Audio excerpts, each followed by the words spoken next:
अक्सर स्टूडेंट्स का ये क्वेश्चन आता है कि सर हमें ऐसे टिप्स बताएं, ऐसे ट्रिक्स बताएं जिनको यूज़ करते हुए हम एग्ज़ाम में ज़्यादा से ज़्यादा नंबर्स गेन कर सकते हैं, ज़्यादा से ज़्यादा मार्क्स ले सकते हैं। तो आज हम बात करने वाले हैं वो टॉप 5 टिप्स के ऊपर जिनकी मदद से आप अपने एग्जाम्स में अच्छे ग्रेड्स, अच्छे मार्क्स हासिल कर सकते हैं। तो बगैर किसी देर के प्रोग्राम शुरू करते हैं। आपको बताते हैं कि वो कौन से टॉप 5 टिप्स हैं जिनको फॉलो करते हुए आप मैक्सिमम मार्क्स गेन कर सकते हैं।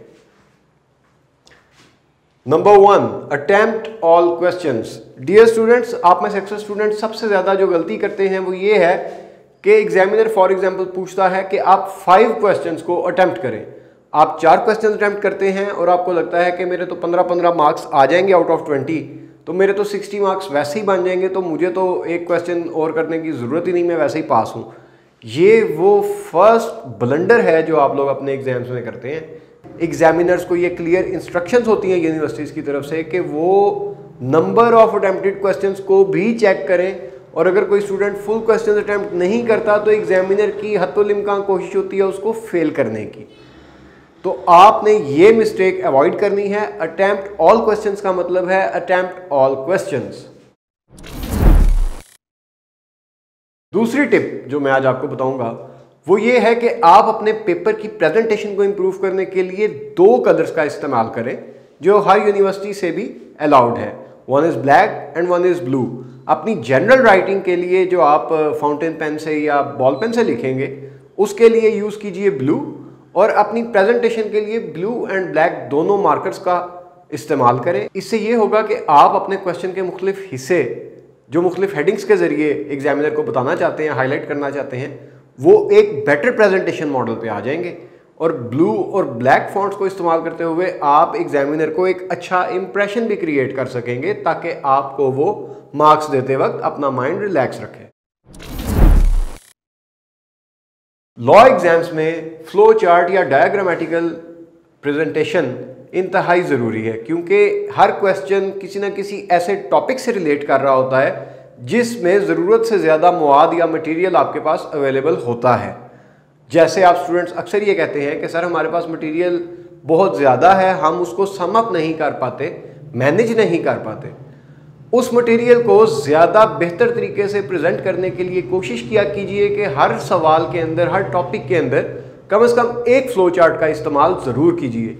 इससे आपका एग्जामिनर पे इम्प्रेशन भी अच्छा आता है और इससे ये भी पता लगता है कि स्टूडेंट कॉन्सेप्ट वाइज स्ट्रॉन्ग है और ज़्यादा से ज़्यादा डाटा को स्मार्ट मैन्यूवरिंग करते हुए एग्जामिनर के सामने प्रेजेंट कर रहा है।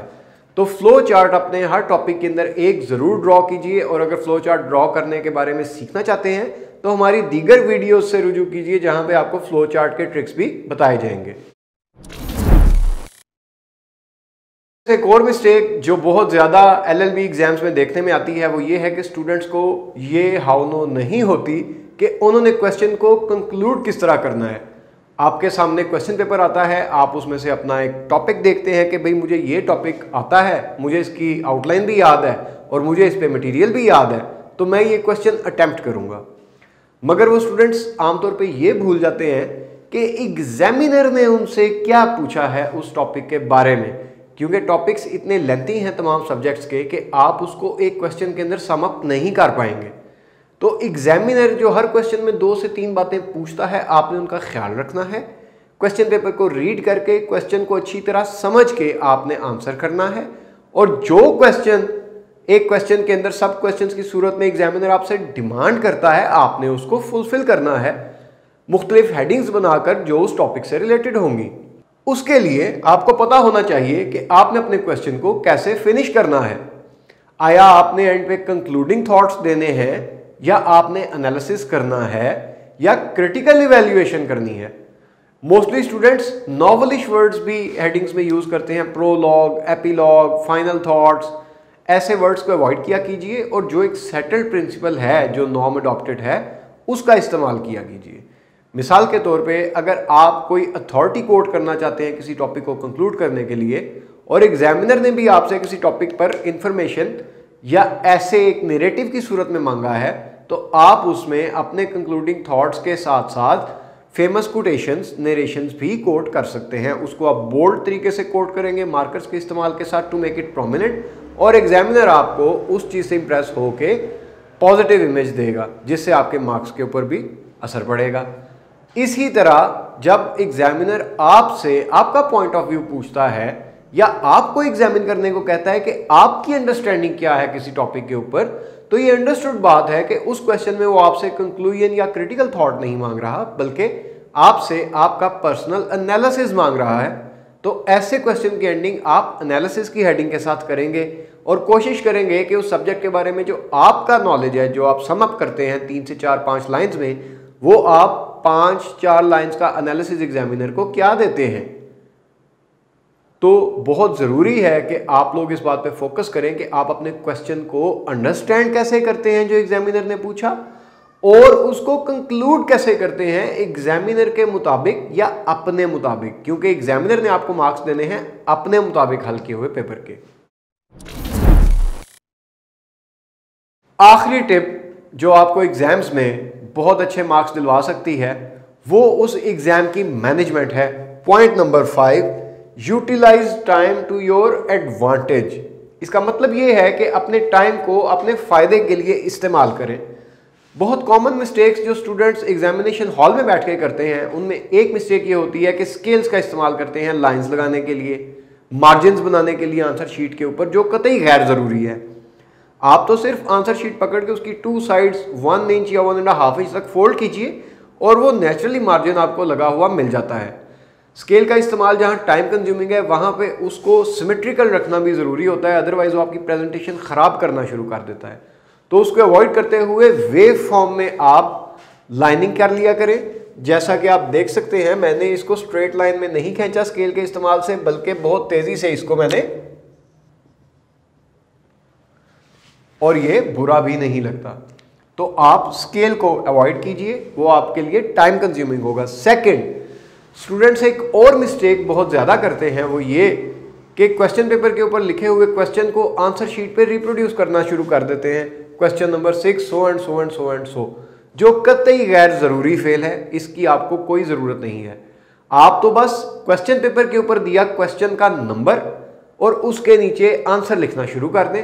एग्जामिनर पॉइंट ऑफ व्यू से ये क्वेश्चन डिटरमिन करने के लिए बिल्कुल सफिशिएंट है।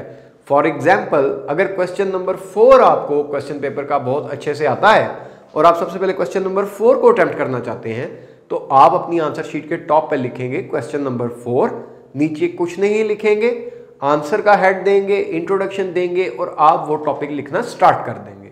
आपको क्वेश्चन रिप्रोड्यूस करने की जरूरत बिल्कुल नहीं है। इसी तरह एक और टिप टाइम मैनेजमेंट के हवाले से, calculate every minute and manage accordingly. क्योंकि आपके एग्जाम का टाइम फ्रेम एग्जामिनर ने मेजर कर रखा है 3 घंटे, मीनिंग देयर बाय 180 मिनट्स। इसका मतलब यह है कि आपको भी एग्जामिनर की तरह अपना एक मिनट प्लान करने की जरूरत है और अपने पेपर को आप उसी तरह मैनेज करेंगे। टाइम मैनेजमेंट के हवाले से हमारी एक दूसरी वीडियो भी चैनल पर मौजूद है, वो भी आप विजिट कर सकते हैं, time management and length management of paper के नाम से। यहाँ टाइम मैनेजमेंट में आप कैलकुलेट कर लीजिए कि आपको अपना क्वेश्चन पेपर पढ़ने के लिए जो टाइम रिक्वायर्ड है, विच इज यूजुअली 15 मिनट से 20 मिनट, वो आपके लगेंगे क्वेश्चन पेपर पढ़ के क्वेश्चंस पिक करने में, क्वेश्चंस अंडरस्टैंड करने में कि क्या पूछा जा रहा है। इसी तरह फाइनल 10 to 15 मिनट्स आप अपने क्वेश्चंस को रीचेक करेंगे कि मैंने जो लिखा है इसमें कोई मेजर मिस्टेक, किसी हेडिंग की मिस्टेक तो नहीं है। ये टाइम आपका 20 to 30 मिनट्स कंज्यूम कर लेगा। आपके पास 5 क्वेश्चंस को अटेम्प्ट करने के लिए 2.5 आवर्स के पास टाइम बचेगा, मीनिंग देयर बाय कि आपकी पहली हेडिंग लिखने से एक सवाल की आखिरी हेडिंग लिखने तक का जो टाइम है वो 30 मिनट से कम रहने वाला है। तो आपने उसके अकॉर्डिंगली प्रैक्टिस करनी है। तो डियर स्टूडेंट्स एंड व्यूअर्स, इस वीडियो से रिलेटेड आपके माइंड में अगर कोई क्वेश्चन हो तो आप हमसे रब्ता कर सकते हैं थ्रू इनबॉक्स। हम कोशिश करते हैं अपने मैक्सिमम व्यूअर्स को रिप्लाई बैक करने की। इसके साथ साथ हमारे स्क्रीन पर हमारे नंबर्स दिए गए हैं, आप उसके थ्रू भी हमसे कांटेक्ट कर सकते हैं और एग्जाम्स के बारे में कोई भी गाइडलाइन पूछ सकते हैं।